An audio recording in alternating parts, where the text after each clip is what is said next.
Web networks. Some companies offer an online advertising barter system between its member businesses. Companies in these web networks can also buy additional impressions on top of what was bartered. The example that's in the textbook no longer exists, but the bannerexchange.com is an example of what one of these sites would look like. So basically, you would join as a member of this particular network. You can maybe think of it as like a club. And as you are a member of that club, you would have access to the websites of others that are members of that club and be able to advertise on those particular websites. You can also buy additional space in addition to what you might be able to provide for other members. A lot of barter groups have popped up in different regions across the United States. They do tend to be more regional. There are some national ones out there.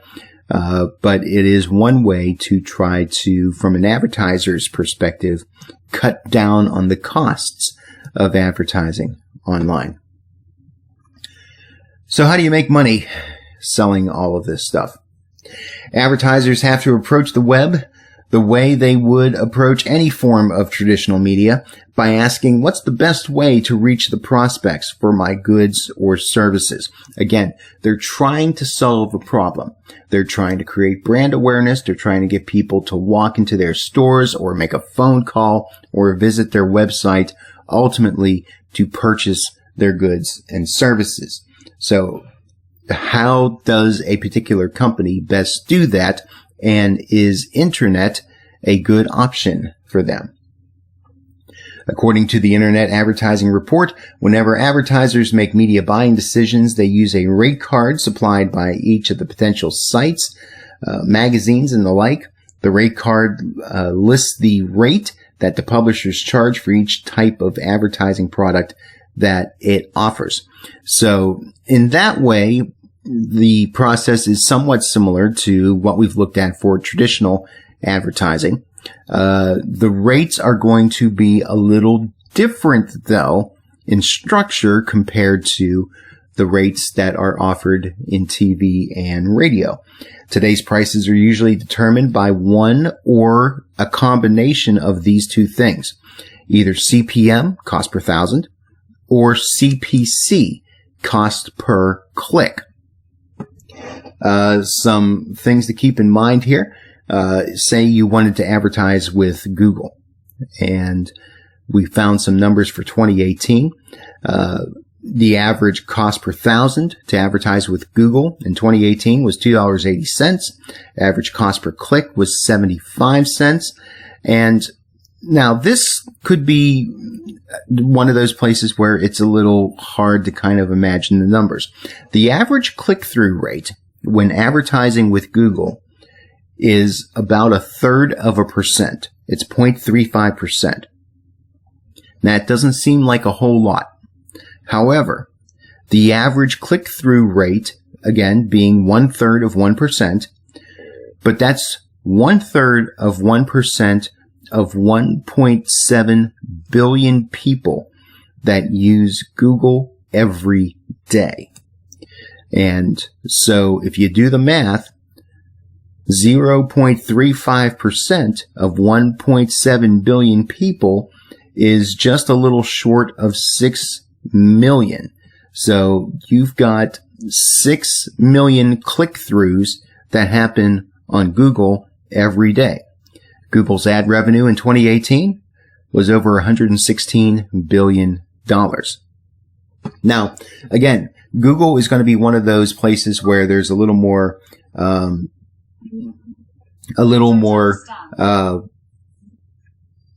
what am I trying to say? There's going to be a little more of a general audience in using Google, because many people use Google as their online search engine. So in that case, there's going to be the effectiveness of the reach in terms of finding the audience that you want, even with the different algorithms where Google is going to do its best to target its ads to the proper audience.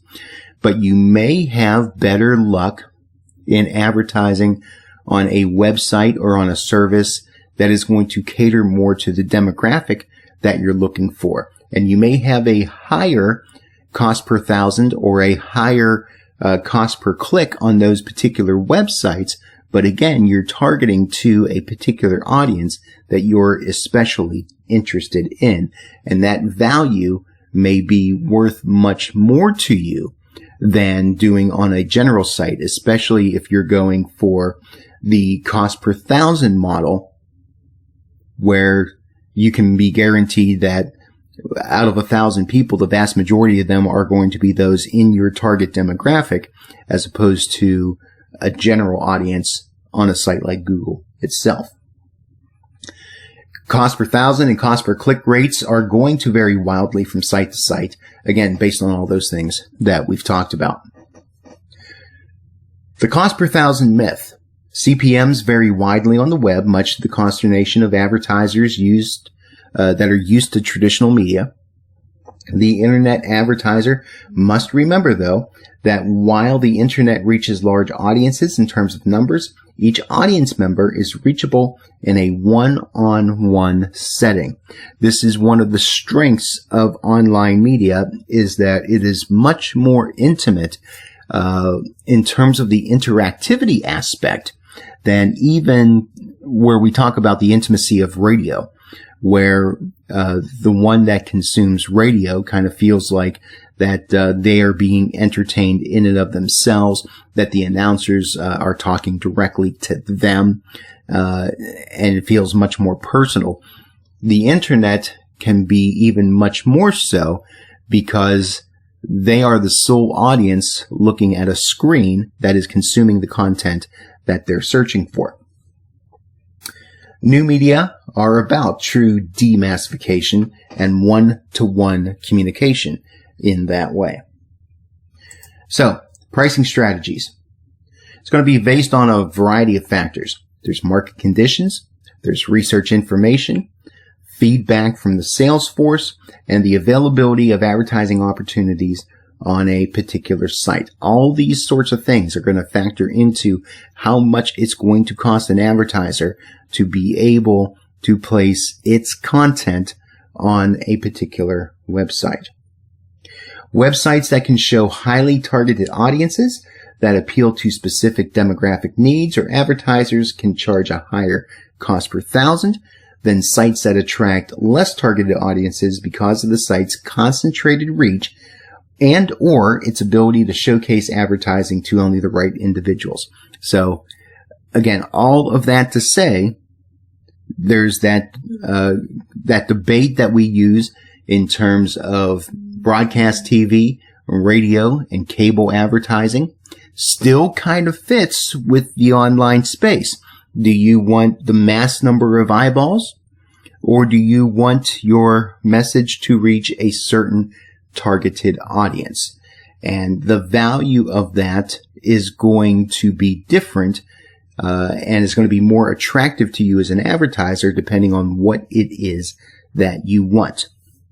If you're looking for that specific audience, you might be willing to pay more, might be willing to pay a higher CPM, because out of the 1,000 that are going to see your ad, more of that 1,000, a higher percentage of that 1,000 is going to be within your target demo, as opposed to hundreds of thousands that are in a general audience, and maybe only a few of them are going to be within your target demographic. Quick note on city sites. These are communities that have a website dedicated to a local area. They can be seen as a valuable resource for consumers. And a lot of these different sites in different cities, they tend to be branded as their own entity, but they're usually at least subsidized, if not completely owned, by a particular media outlet in that particular community. There's some examples there in your notes on some of the ones that I am more familiar with, and it can be another avenue for these media outlets to be able to provide content under a different brand name, under a name that might be more synonymous with kind of public service for a particular community, while providing information and providing advertisers with an outlet to a completely different audience than what the media outlet itself might usually attract. So, user's guide, we can kind of take a look at this as some best practices in terms of selling online advertising, and even in terms of an advertiser that is looking to advertise online. These are things that ought to be in the conversation. First off, view the internet as an adjunct. In other words, building web presence is not going to be enough. Advertisers need to be reminded to use traditional media to drive traffic to a website. So it's not the idea that you can just be online and set it and forget it. It's going to be much wiser for an advertiser to use online advertising as one element of a bigger advertising campaign. If for no other reason that people may not look for them online on their own, that they need some sort of impetus to be able to drive them to go to a particular place on the web. And different types of media are better suited to help to be able to get that message across. All right. Second, think quality, not quantity. The eyeballs are eyeballs theory of media buying does not really apply to the internet, because again, the content on the internet is going to be much more specialized and people are going to look for specific types of content. It's not necessarily as much going to be that one particular piece of content is going to have mass appeal across all demographics. More than likely, you're going to want to have a much more targeted strategy. Reciprocate. If you're asking for personal demographic information, make it worth the customer's while by offering incentives such as gifts, advice, discounts, or entertainment information. We have to keep in mind that people are online in order to consume content. They're looking for entertainment. They're looking for information. They're not online necessarily to be sold to. So if you're trying to drive people to perform a certain action, you're going to have much better luck doing so if you offer some sort of an incentive. Use email strategically. Email can provide customer service. It can build relationships. It can distribute newsletters. If you choose to contact your customers this way, do so with caution, incorporating business ethics and professional courtesy. Because, number one, if your emails are blatantly just trying to sell something, more than likely your message isn't going to be seen anyway because the email program is going to recognize that as spam. But if you are providing content that is attractive to a consumer, if you're providing information, if you're giving insight into a particular thing within a particular industry that somebody is interested in, they're going to be more likely to look at that content. The idea here, it's a concept called thought leadership. If you are seen as a thought leader in a particular subject matter or in a particular industry, you can get away with providing information to your prospective customers, and it's going to be information that they're going to want to seek out. Create extra value. Why do customers come back to a website? They do so because they perceive that that site offers continuing benefits. Again, they're not looking to get sold to, they're looking to find information or entertainment. So new and updated information is going to be a key benefit online. Make sure that you are refreshing and providing new things on a regular basis for people to come and check out on a website. That is going to make the website drive in more traffic because people are going to see that as a source of the things that they're looking to consume. But if the content is rather static and doesn't change a whole lot, people will view it. They've seen what they needed to see, and then they're done with the website. Plan for the long term. Create and maintain an internet presence that takes dedication, time, ingenuity, time, resources, and time. So it does take an investment of time. It might not take a lot financially, but it is going to take a huge time investment in order to have a good quality online presence. Design with online in mind. Ads in cyberspace are not print ads, and they're not television ads. They're interactive online ads, and they're going to be completely different monsters as to how you present information, the incentives for people to look at and embrace and deal with that advertising content than with traditional media. You have to keep that stuff in mind. Advise advertisers to investigate the unique features of the internet and to take advantage of them, to be able to use that interactivity and that intimacy of the interactivity to the advantage of the advertiser. Use grabbers early in your text. Since text loads before graphics, the text should make the visitor want to wait for the graphics.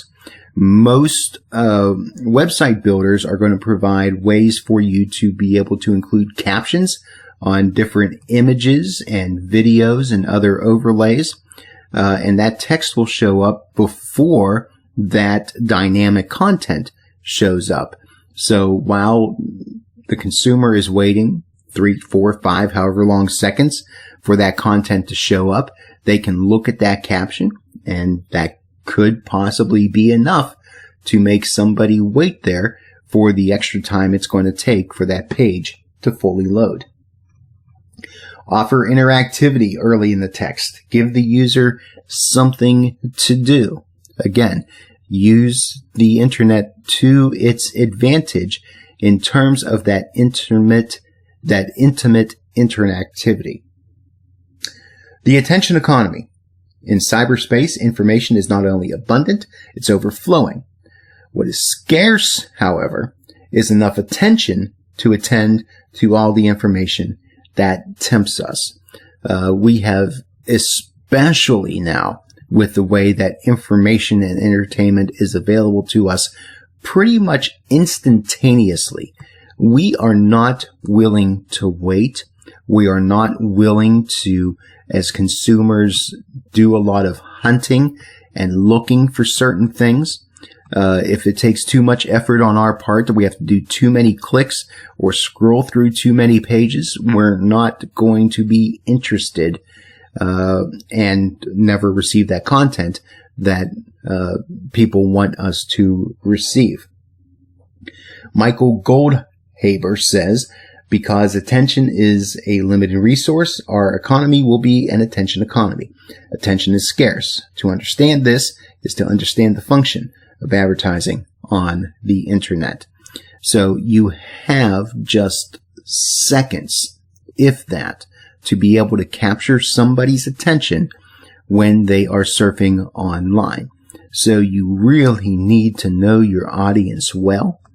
You need to know what it is they're looking for, and you need to deliver on that in a quick and efficient and an attractive sort of way. And the advertiser needs to understand that when they are looking at an online campaign, and the media seller needs to understand how that works and be able to present that information to a prospective advertiser to help them to be able to be a success online. Now, I've included in Blackboard several other articles that I think would be worth your while. And the one that I especially would like you to read is that first one that's listed there, How to Add Digital to Your Traditional Media Sales, because it talks about the integration of using traditional media with new media and how well they can complement each other. But the other articles are going to be good as well to help get a fuller perspective on what it is like in order to be able to sell in the new media landscape. And all these things are going to be in consideration when we get together in our class time to discuss the chapter. So make sure you take a look at those. Make sure you take a look at the study questions and bring your own questions and comments when we get together for class.